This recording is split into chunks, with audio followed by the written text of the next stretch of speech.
दोस्तों कैसे हैं आप सब। नीरज एग्जाम पॉइंट में स्वागत है आपका। दोस्तों अगर आप रेलवे एग्जाम, एसएससी और बिहार दरोगा, बिहार पुलिस और बीपीएससी की तैयारी कर रहे हैं तो 30 क्वेश्चन आपके लिए बहुत ही महत्वपूर्ण होने वाली है। दोस्तों वीडियो में बने रहें और वीडियो को अंत तक देखें। चलते हैं दोस्तों, स्टार्ट करते हैं 120 क्वेश्चन नंबर से। आपका 120 नंबर क्वेश्चन हो जाएगा दोस्तों कि मौसम के बारे में अध्ययन करने वाले वैज्ञानिक को क्या कहा जाता है। बताइए दोस्तों, मौसम के अध्ययन करने वाले वैज्ञानिक को क्या कहते हैं दोस्तों? द मीटियोरोलॉजिस्ट। याद रखिएगा, यानी ऑप्शन नंबर डी आपका करेक्ट आंसर हो जाएगा। बहुत बार पूछा गया क्वेश्चन है दोस्तों कि मौसम के बारे में अध्ययन करने वाले वैज्ञानिक को क्या कहा जाता है? द मीटियोरोलॉजिस्ट। याद ऑप्शन नंबर आपका D is the correct answer हो जाएगा। चलते हैं दोस्तों क्वेश्चन नंबर 21 की ओर। आपका 21 नंबर दोस्तों क्वेश्चन हो जाएगा, भारत दूरदर्शन नाटक के लेखक कौन था? बताइए दोस्तों, बहुत बार पूछा गया क्वेश्चन है कि भारत दूरदर्शन नाटक के लेखक कौन था दोस्तों, बताना है। तो कौन थे? भारतेंदु हरिश्चंद्र। भारत दूरदर्शन के लेखक के लिए कौन है? भारतेंदु हरिश्चंद्र। यानी ऑप्शन नंबर ये आपका करेक्ट आंसर हो जाएगा दोस्तों। भारतेंदु हरिश्चंद्र के दोस्तों हिंदी साहित्य का पितामह कहा जाता है। हिंदी साहित्य का पितामह किसे कहा जाता है? भारतेंदु हरिश्चंद्र को याद रखिएगा दोस्तों। चलते हैं दोस्तों क्वेश्चन नंबर 122 की ओर। आपका 122 नंबर दोस्तों क्वेश्चन हो जाएगा, बुद्ध के प्राचीनतम प्रतिमा किस शैली से प्राप्त होती है? बहुत बार पूछा गया क्वेश्चन है कि बुद्ध का जो प्राचीनतम प्रतिमा है किस शैली से प्राप्त होती है दोस्तों? तो यह मथुरा शैली से। उनका दो गो शैली में था, एगो गांधार शैली और एगो मथुरा शैली, याद रखिएगा। लेकिन इस प्रश्न के अनुसार आपका option number B is the correct answer हो जाएगा। चलते हैं दोस्तों क्वेश्चन नंबर आए की और आपका अगला क्वेश्चन है दोस्तों कि दीपा मलिक किस खेल से संबंधित है? बताइए दोस्तों, दीपा मलिक जो है किस खेल से संबंधित है? तो आपका राइट आंसर हो जाएगा दोस्तों, दीपा मलिक जो है वो जेवलिन थ्रो से संबंधित है। कैसे? शॉर्ट पुट खेलते हैं और जेवलिन थ्रो, यानी उपयुक्त में से ये आंसर आपका करेक्ट आंसर हो जाएगा। वो जेवलिन थ्रो एक गेम होता है, वो खेलते हैं। चलते हैं दोस्तों क्वेश्चन नंबर आगे की ओर। आपका 124 नंबर दोस्तों क्वेश्चन हो जाएगा आपका, वर्तमान में सक्सगाम घाटी क्या है? बताइए दोस्तों, वर्तमान में सक्सगाम घाटी क्या है? तो क्या है दोस्तों? ये चीन के शासन में एगो घाटी है जो लद्दाख से उत्तरी भाग में स्थित है। समझे, सक्सगाम घाटी जो है चीन के शासन में है। इस पर चाइना कंट्रोल किया है और यह जो है कि लद्दाख के उत्तरी भाग में स्थित है सक्सगाम घाटी, याद रखिएगा दोस्तों। चलते हैं दोस्तों क्वेश्चन नंबर 125 की ओर। आपका 125 नंबर दोस्तों क्वेश्चन हो जाएगा, अरामको तेल कंपनी किस देश से संबंधित है? जो अरामको तेल कंपनी है किस देश से संबंधित दोस्तों, ये आपको बताना है। किस देश से? तो सऊदी अरब। किस देश से है दोस्तों? तो सऊदी अरब में स्थित है अरामको तेल कंपनी, याद रखिएगा दोस्तों। चलता है दोस्तों क्वेश्चन नंबर 126 की ओर। आपका 126 नंबर दोस्तों क्वेश्चन हो जाएगा, अर्जुन पुरस्कार किस वर्ष से आरंभ हुआ था? किस वर्ष अर्जुन पुरस्कार मिला था दोस्तों, आपको ये बताना है। तो 1961 में मिला था, याद रखिएगा दोस्तों। अर्जुन पुरस्कार जो स्टार्ट हुआ था 1961 में, यानी ऑप्शन नंबर सी आपका करेक्ट आंसर हो जाएगा। जो अर्जुन पुरस्कार है दोस्तों वह खेल से संबंधित, खेल के क्षेत्र में दिया जाता है दोस्तों, याद रखिएगा। खेल से संबंधित क्षेत्र में दिया जाता है, याद रखिएगा। इसमें जो नगद राशि है दोस्तों वो 15 लाख मिलती है। कितनी मिलती है? 15 लाख मिलती है, याद रखिएगा। कितनी मिलती है? 15 लाख। चलते दोस्तों क्वेश्चन नंबर आए की और आपका 127 नंबर क्वेश्चन दोस्तों हो जाएगा कि भारत रूस को सुदूर पूर्व के विकास के लिए कितने बिलियन डॉलर देगा? जो भारत है रूस को सुदूर पूर्व विकास के लिए कितने रुपए, कितने बिलियन डॉलर देगा दोस्तों, आपको ये बताना है। तो कितने बिलियन डॉलर देगा? तो 2 बिलियन डॉलर, यानी ऑप्शन नंबर डी आपका करेक्ट आंसर हो जाएगा। चलते हैं दोस्तों क्वेश्चन नंबर आगे की ओर।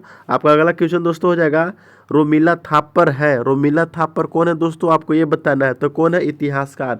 कौन है? तो इतिहासकार, यानी ऑप्शन नंबर आपका सी इज द करेक्ट आंसर हो जाएगा। रोमिला थापर का दोस्तों जन्म हुआ था लखनऊ में। कहाँ हुआ था दोस्तों? तो लखनऊ में हुआ था। कब हुआ था?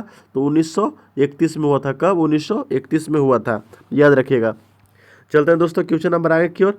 आपका 129 नंबर दोस्तों क्वेश्चन हो जाएगा कि मणिपुर राज्य का गठन कब हुआ था दोस्तों? भी आइए रट लीजिए, बहुत बार पूछा गया है। मणिपुर राज्य का गठन कब हुआ था दोस्तों? तो 1972 में हुआ था। कब हुआ था?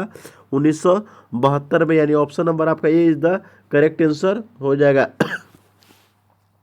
याद रखिएगा दोस्तों, मणिपुर में 60 विधानसभा है। मणिपुर में विधानसभा की संख्या कितनी है दोस्तों? 60, याद रखिएगा। चलते हैं दोस्तों क्वेश्चन नंबर 130 की ओर। आपका 130 नंबर दोस्तों क्वेश्चन हो जाएगा कि भारत के एक राज्य की निम्न विशेषता है। भारत के एक राज्य की निम्न विशेषता है, क्या है वो देखना है आपको दोस्तों। तो आप देख लीजिएगा दोस्तों क्वेश्चन, ये आपको भरोसे हम छोड़ते हैं। चलते हैं दोस्तों क्वेश्चन नंबर आगे की ओर। आपका 131 नंबर क्वेश्चन हो जाएगा दोस्तों कि निम्नलिखित में कौन भूमि रिकॉर्ड अधिकारी है। कौन सा भूमि रिकॉर्ड अधिकारी है दोस्तों, आपको बताना है। तब जो पटवारी होता है ना दोस्तों, वह भूमि रिकॉर्ड के अधिकारी होता है, पटवारी। यानी ऑप्शन नंबर ए इज आपका करेक्ट आंसर हो जाएगा। चलते हैं दोस्तों क्वेश्चन नंबर आगे की ओर। 132 नंबर क्वेश्चन दोस्तों आपको हो जाएगा कि आम आदमी पार्टी है। आम आदमी पार्टी कैसी है दोस्तों, तो यह एक कैसी है, आपको बताना कि आम आदमी पार्टी कैसी है। तो एक राज्य स्तरीय पार्टी। किस प्रकार की पार्टी है, तो राज्य स्तरीय। राज पार्टी नहीं होगा दोस्तों, राष्ट्रीय पार्टी भी नहीं होगा, एक राज्य स्तरीय पार्टी है। कैसा, राज्य स्तरीय पार्टी है। यानी ऑप्शन नंबर ये आपका करेक्ट आंसर हो जाएगा। बहुत बार पूछा गया है दोस्तों क्वेश्चन। अगला क्वेश्चन आपका हो जाएगा दोस्तों कि भारत में मतदान के लिए प्रयोग की जाने वाली मशीन यानी वीवीपीएटी का संस्करण क्या है। बताइए दोस्तों कौन सा संस्करण है वीवीपीएटी। तो आपका जो होगा राइट आंसर M3 के नाम सुने होंगे दोस्तों, ठीक है। जो भारत में मतदान के लिए प्रयोग की जाने वाली मशीन होता है वो M3 होती है। कौन होती है, M3। यानी ऑप्शन नंबर सी आपका करेक्ट आंसर हो जाएगा। चलते हैं दोस्तों क्वेश्चन नंबर आगे की ओर। आपका अगला नंबर दोस्तों क्वेश्चन हो जाएगा कि भारत में वरीयता क्रम में निम्नलिखित में कौन सा पहले आता है। मैंने पहले कौन आता है ये बताना है आपको। वरीयता क्रम मैंने बढ़ते हुए क्रम में तो कौन आता है पहले दोस्तों, तो सबसे पहले भाई ये ऑप्शन के अनुसार तो सबसे पहले तो लोकसभा ही आएगा दोस्तों। सबसे पहले लोकसभा ही आएगा। यानी ऑप्शन नंबर आपका ये इज द करेक्ट आंसर हो जाएगा। चलते हैं दोस्तों क्वेश्चन नंबर आगे की ओर। आपका अगला क्वेश्चन दोस्तों हो जाएगा ये ग्लोरी ऑफ रास्कल्स पुस्तक लेखक कौन है। ये गैलरी ऑफ रास्कल पुस्तक लेखक कौन है दोस्तों, बताना है। तो रस्किन बोर्ड का नाम आपने सुना होगा। रस्किन बोर्ड एक भारतीय लेखक है, याद रखिएगा दोस्तों। बहुत बार पूछा गया है कि गैलरी ऑफ रास्कल पुस्तक लेखक कौन है, रस्किन बोर्ड, याद रखिएगा। चलते हैं दोस्तों क्वेश्चन नंबर 136 की ओर। आपका 136 नंबर क्वेश्चन बहुत ही वीवीआई है सर। सर डॉन ब्रैडमैन के बाद टेस्ट प्रारूप में 25 शतक बनाने वाले दूसरे सबसे तेज बल्लेबाज कौन बने। दोस्तों आपको बताना है कि सर डॉन ब्रैडमैन के बाद टेस्ट में 25 शतक बनाने वाले दूसरे सबसे तेज बल्लेबाज कौन बने दोस्तों, तो कौन, तो स्टीव स्मिथ है। कौन है, स्टीव स्मिथ। कहाँ के दोस्तों, तो ऑस्ट्रेलिया के। कहाँ के हैं, ऑस्ट्रेलिया के, याद रखिएगा। ऑस्ट्रेलिया के है, याद रखिएगा। यानी ऑप्शन नंबर डी आपका करेक्ट आंसर हो जाएगा। चलते हैं दोस्तों क्वेश्चन नंबर 137 की ओर। आपका 137 नंबर दोस्तों क्वेश्चन हो जाएगा कि निम्नलिखित में से भारत का कौन सा औद्योगिक आर्थिक गलियारा जापान के सहयोग से विकसित किया जा रहा है। माने कौन सा भारत का गलियारा है जो जापान के सहयोग से विकसित किया जा रहा है। तो आपको दिल्ली मुंबई जो गलियारा, याद रखिएगा दोस्तों, दिल्ली और जो मुंबई से बीच चल रहा है रोड, उसी को जापान अपने तकनीक से विकसित कर रहा है। यानी ऑप्शन नंबर सी आपका करेक्ट आंसर हो जाएगा। चलते हैं दोस्तों क्वेश्चन नंबर 138 की ओर। आपका 138 नंबर क्वेश्चन बहुत ही वीवीआई है दोस्तों, याद रखिएगा कि ईपीसीजी का पूर्ण रूप क्या है दोस्तों। ये बहुत बार पूछा गया क्वेश्चन है। तो इसका जो आंसर होता है आपको एक्सपोर्ट प्रोमोशनल कैपिटल गुड्स।